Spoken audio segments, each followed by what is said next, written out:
nervous every time. Do we do it? Do you imagine if we filmed a whole episode and it wasn't recording? I think that's happened to people. Okay. Deep breaths. Oh, wait. So yesterday, Matthew comes home from school and he goes, Mom, watch. And I was like, wow. And he holds his belly. And his teacher, Miss Christie, they're doing breathing techniques. And I was like, Mommy needs to learn those. So I need to do a breathing technique right now.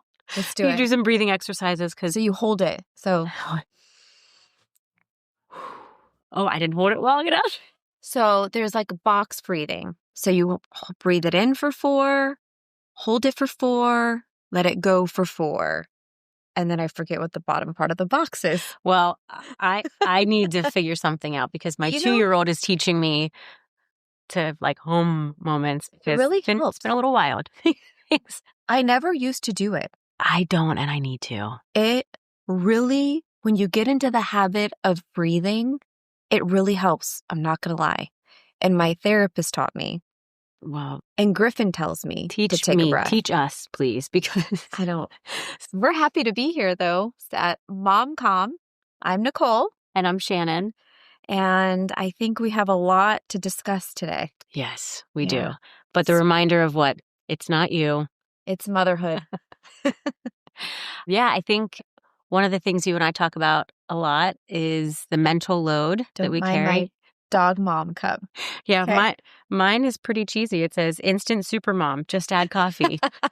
I love that so much. But I need as much coffee as I can get, and you have your tea. Yes, I don't drink coffee, so yeah, but I don't get super pumped up, but that's okay. Well, we both haven't slept a whole lot, which I'm sure most moms haven't, but it was one of those nights. This doesn't happen to us often. Not at all. Where we were actually texting at 2:30 and 3 o'clock in the morning, and then back up at 6 to do But why was I texting you at 2:30 in the morning? I think you just knew. As if you were going to come over and save me. Okay, but I did respond. My husband was out of town, and I woke up at 2:22 with a noise, and I heard voices. And so I panicked. I got nervous. I thought maybe I had a dream. I waited. I heard it again. And where I live, there's not really people walking around. So I called the police to come check the house. And then I texted Shannon. And I was like, oh no. Yeah. She's like, do you need to come over?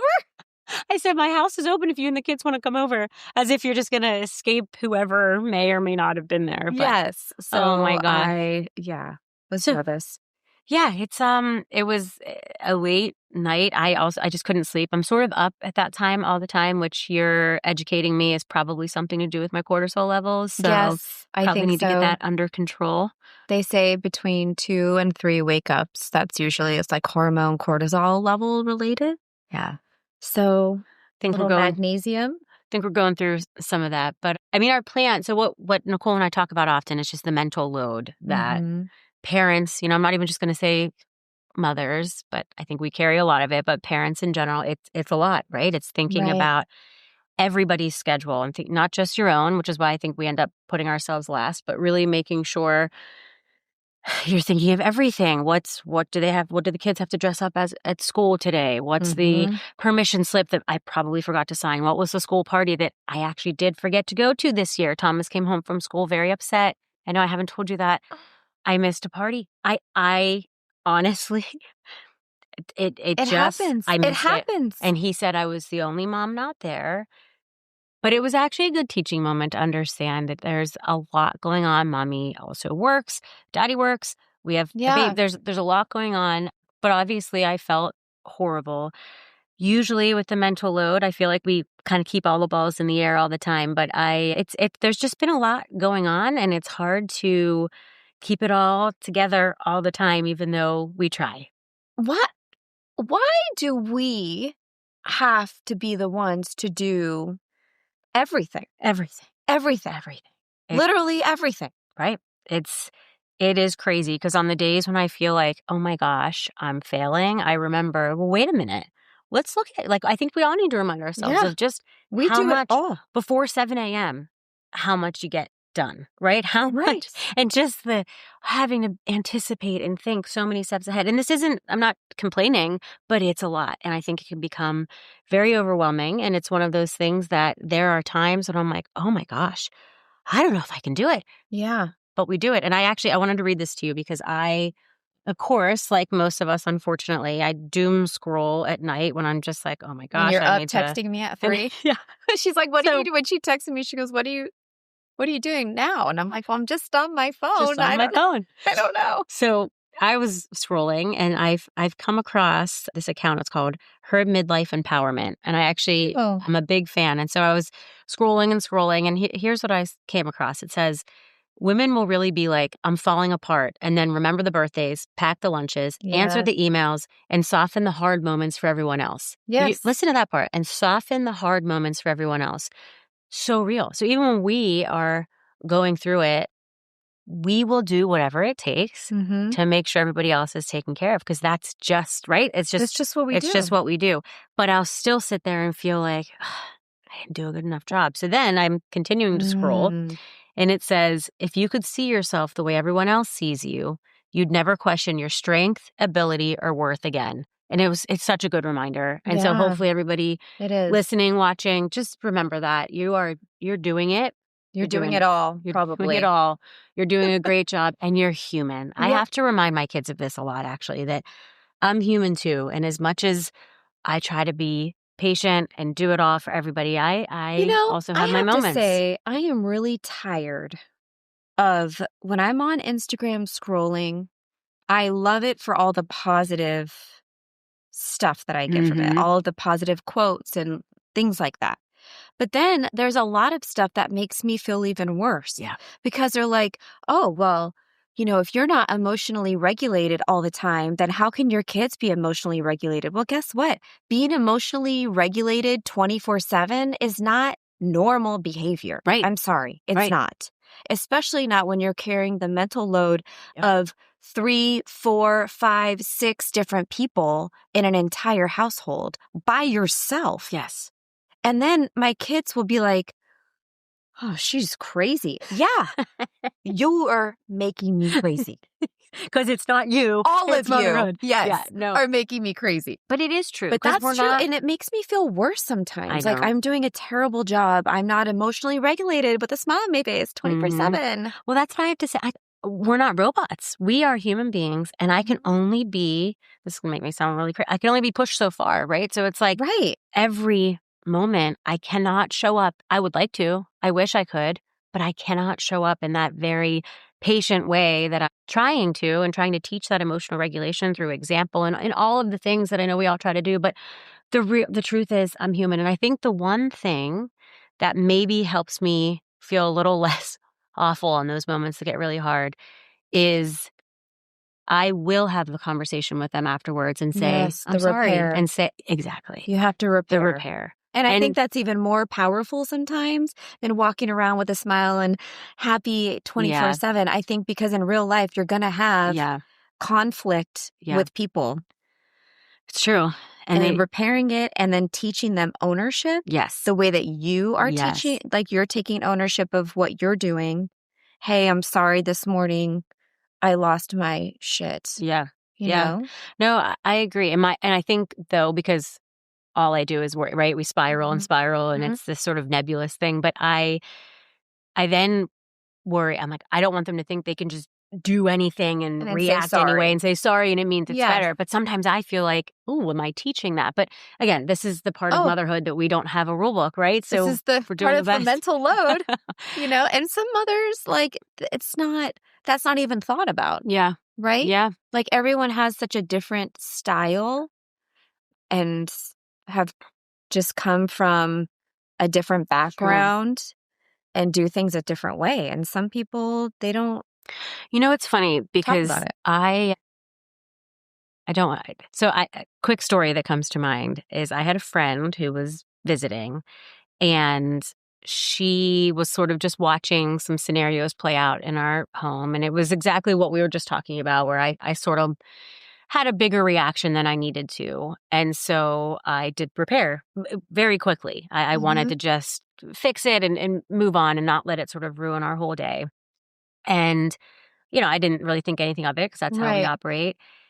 And later that night after the kids went to bed and we were having some adult time, she said to me, I cannot believe you apologized to your kids. And I said, what do you mean? No, but it wasn't a positive No, it piece was of like, feedback why to would you me. do that? She said, my parents would never do that. I said, right. And do you think our parents did every single thing right? I said, I'm trying. Yeah. My goal, and again, no disrespect to anybody, but is to improve and do better and evolve the way that we're thinking, because it's not just, I'm your parent, I'm authority, you do as I say. We're trying to show that level of respect. So it was a very interesting, I think that's part of Did that make you feel bad? Yeah, and I was very defensive. Like, that would have made me feel very, like, what's the right word? Attacked, kind of. I was surprised. I was thrown off. Yeah. And not that I think everybody should agree with me all the time, but it was just, we'd moved on. This was, this happened hours earlier. And so it obviously was something that really stuck with her to then bring it back up to me. So I think she needed that from her parents. You know what I mean? Like, no, I know. And I was like, yeah, reminiscing in her mind of things that have happened and being like, gosh, no one's apologized to me.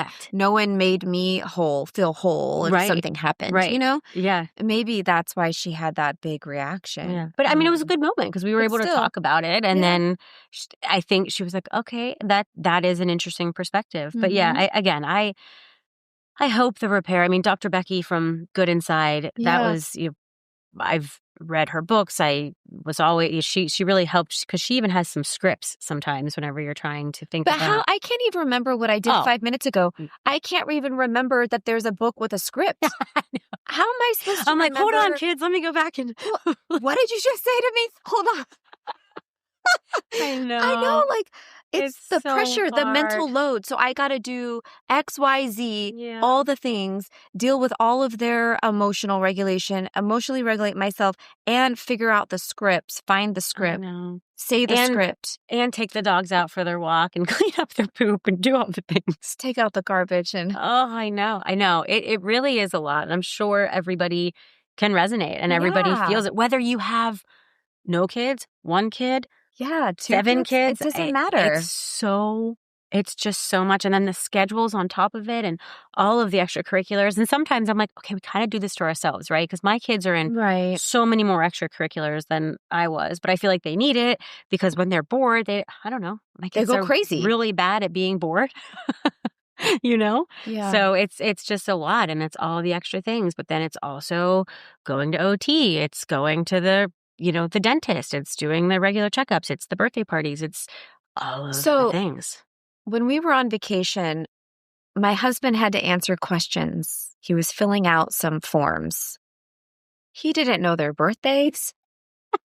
He doesn't know how tall they are. He doesn't know what they weigh. He doesn't know their teachers' names. And I know that most of the guys out there don't, but I just find it so interesting. Like, birthday?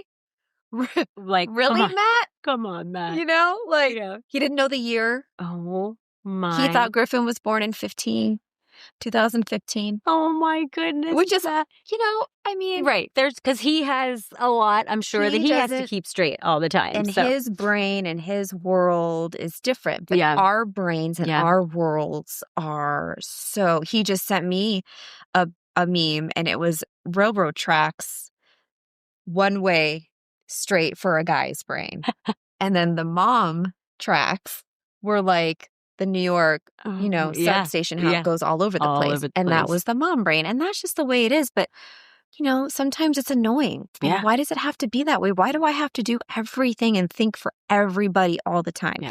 And especially when you have kids that have ADHD, learning disabilities, ARFID, which is avoidant restricted food intake disorder. My son has zero desire to eat. He would go all day long. So he's not even coming to me saying, I'm hungry, let's eat something. I have to literally think about it for everybody. And because ADHD brains work differently, and I think the maturity level is not there. Right. So we're a little bit set back a couple years in terms of things that I think they should already be doing. Right. It's true. But it's just, that's extra mental load for you, for Mom. Me. And I'm wondering, like, when you're going to be 11. Yeah. Like, when do you start cooking. Yeah. Yeah.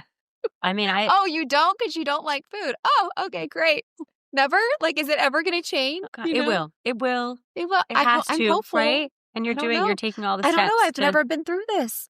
Well, that. I love to eat. Oh my gosh, same. Like, I don't know. I know. So little things like that add more on the plate of what you normally have going on, and people working and, commuting and traveling for work. All of those things. All of those are things. A lot. It is a lot. It really is. My husband would love, if I said, could you please do this? In his mind, he would love to do that.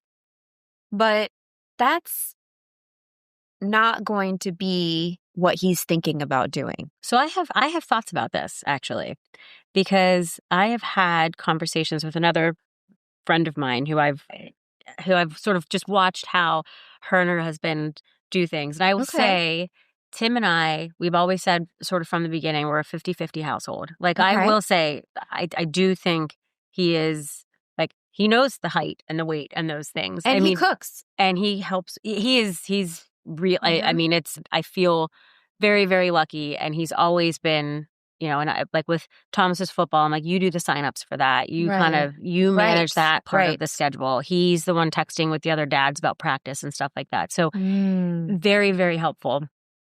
And I have a friend, and she won't care that I'm sharing this story, where from day one with her kids, she's like, my husband, he can't even change a diaper, right? He can't, but you never give him a chance. Right? So all of a sudden, she's literally doing, like, not just the mental load, but the physical load, all of it. And I was like, you have to, even if he doesn't do it exactly the way, you have to let that go a little bit. Easier said than done. Totally no. But I'm like, just try.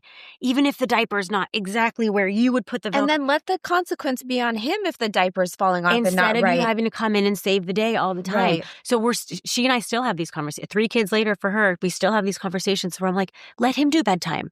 Even if they get to bed 10 minutes later, just let him try. Let him make the dinner, even if he cuts the apples the wrong way. Just let him try it, because I think it does cause some friction with mom and dad too. It does. If then mom's resentful of like, well, you don't do anything. But that's what I say to that. Right. But then sometimes the other half can say, but you don't let me. You don't let me try. And you're like, well, because you don't do it the right way. So it's a constant battle. But I think people might really hate me for this. Were you in my house with me? But I think I think maybe we need to release some of, because we like to have control. Obviously, I know you very well. Control. Nicole drives everywhere because she likes to control. Because Matt drives 50 miles per hour behind a FedEx truck. We'll never get there. Honestly. But I think in some moments, because we want things to be the way we want things, and we know, and it's true, we do know. We know what's going to work. We know what is going to make the kids, like how we can release some tension and all of that. But I think maybe how we help, that was the original question, right? Yeah. Is if we can let go of some of that and let our partners help, even though it's probably going to make you even more mad, but maybe over time they get better at it. We get better at releasing some control. I don't know. Just a thought. But I do think some of the other partners who feel like maybe a little less than because they're not doing as much, I would guess a lot of them do want to help, but they don't know where to interject. They don't know how to, because mom is already doing all the things. Maybe they don't know how to step in and help, but it doesn't mean they don't want to. And then they're afraid, like, oh no, they're going to get mad at me because I didn't do it right. I don't know. It's just, it's a thought. It's an idea. I've talked to my friend about it I think her son's also 11, but I'm like, just release some of it. Release some of it. Yeah, that's a good point. And I definitely set it up that way to some degree, right? Like, I want things done a certain way. It's easier for me to just do it than to have to explain to you what to do. If I need stuff from the grocery store, it's like I need a lot of stuff from the grocery store. I don't need just 3 things from the grocery store. And he's not going to go and know you have to get the big blueberries because Griffin will need the small ones. You know what I mean? Like, yeah, I do. And so then that part is really hard for me. Yeah. Like, how am I? It's like and then there's a mistake. So then I got to go back. That's true. And I got to redo it because it wasn't done right the first place. It's like you're going to take the laundry out, but then you're not going to fold it and put it away, you're going to leave it on top of the laundry machine for me. And now it's wrinkled and you have to do it all over again. So no, I do. You're right. I just don't want to nag because I'm not a nagger. I don't. Yeah. That's one thing that I struggle with having kids too. Like teaching them what to do. I feel like it's constantly nagging. And I don't want to, like, I have asked Matt 75,000 million quadrillion times to put his shoes not directly in the doorway when he takes them off. And for a million years, he's continued to leave them right there. So I know. So it's like really hard. Like, and also it's not relieving any of your mental load if you have to make a list and write everything out to a T of how much. So I guess what I said is not what? Robots. Yes. AI? Yes. Let's use chat. Come on, ChatGPT. Can you do this set up everything on AI? I'm sure people. I mean, it's happening, right? Right. Yeah. It is very challenging, and I think obviously if there was a simple answer, then we probably wouldn't be talking about having this conversation all the time. And it's not new. I'm sure every generation has felt this, but it just, I don't know. Things happen. The world, it's just so fast, and there's just so much happening. Oh, and it's changed. It has changed because the man's role was just to go to work and make money, right? Right. And then our role was just to stay home with the kids and keep the house and just manage the kids. And that's our role. But, we've evolved, and women have evolved and come a long ways. Yeah. And so the roles have changed, and it'll be really interesting to see, like, with my kids when they're grown up, having their own families, what that's going to look like. I know. It is interesting to think about because it keeps changing. It's so fast, but it does. So I don't know. So I guess our solution is AI. So the takeaway is there is no answer. No, but hopefully, but you made a great point. Having conversations, I think, and communicating what your needs are and where they can help. Like if I call Matt and say, hey, I'm taking Griffin to this therapy. Could you be at the school to pick Quinn up at 2:15? He would be there if he was in town, which he's currently not. Right. So you know what I mean? Like for those moments, yes, like he's great, but the day-to-day stuff, which we put on ourselves. We do. But I think you bring up another good point, too, of, our whole point in this is community and knowing that you're not alone. So as hard as it can be, I think, for moms, if you need to ask other people, if Matt's out of town and you need to ask me to pick up one of the kids, don't be afraid to do that, right? Yes, that's true. And if people can't do it, they say no. But I don't know. But I do think sometimes it's easier just to do it. Even though it's exhausting. Yeah. So we stay in this perpetual cycle of being exhausted and waking up at 3:00 in the morning. Yes. But hopefully, if nothing else, this has resonated with folks, and we're not alone in it. But I think try to communicate what you need. Try to release some of it if you can, even if it's one little thing. Maybe it will help. Maybe it won't. I don't know. Certainly, I don't have all the answers. But maybe. So, I'm going to tell you. So, when we were away on vacation and I went and bought groceries, we ate in the condo a lot. Yeah. And which I'm very proud of you, by the way. I know, cooking right? in the condo. Like I went and got stuff for tacos and it tasted horrible, but because they don't have what I usually make. So then Griffin wouldn't eat it. It was a big waste of time. Then I cleaned it up. Anyways. But my point was, so Matt made Quinn likes the popcorn in a bag, which I don't let her have. Right. But that was my only option because I didn't bring a popcorn maker and organic popcorn and organic butter and sea salt. So I just got it in the bag. Well, Matt made it for her and burned it. Oh, no. Then the kids wanted chocolate chip cookies. So he went to the store, he bought the dough, he made the cookies, and the cookies were burnt. Then I had leftover tortillas and I had cheese. So he made himself a quesadilla for lunch one day and burned it. So the common theme here is Matt maybe shouldn't be cooking. So the common theme here is that I have decided that we need a chef. Yeah. AI. Here we go. To help us because maybe Matt's not going to be the person that's helping with the cooking, right? Right. Like, clearly. Right. So we need to find something else that he is good at doing. which is not the cooking. I just love laughing about Matt. You're going to see that. I love talking He's going to have about to come him. on at some point. I love talking about him.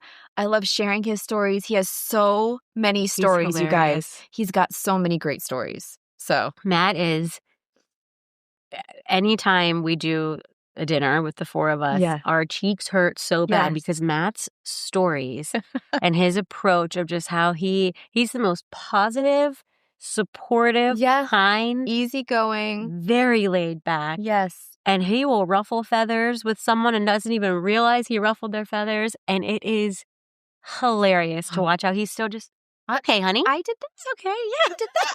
No, I was just trying to be helpful. I think we need to do an episode and have both husbands on. That would be so funny. Yeah, we should do that. We should do that. Yeah, we're going to do that for you. Get to know us some more. Yeah. Yeah. All right. Well, I guess the takeaway is we don't really have an actual solution, but try. But take one thing off your plate. Yeah. Just for 1 week. One thing. I like that. And see if it helps. See if it reduces the load a little bit and maybe gives you a little bit of time back for something that's important to you. Because I think, as we said at the very beginning, it's very easy to lose yourself and not always put your own needs first. Because obviously we are caretakers, right? And we have the mental load. Our job is to create good little humans, but cut yourself some slack. Yes. Allow yourself to ask for help. Allow it to maybe not be perfect, and just see if it helps, because we need it. It's important to take care of yourself. And you're strong and amazing. And so are you. It's true. So are you. Okay. Well, thanks for listening.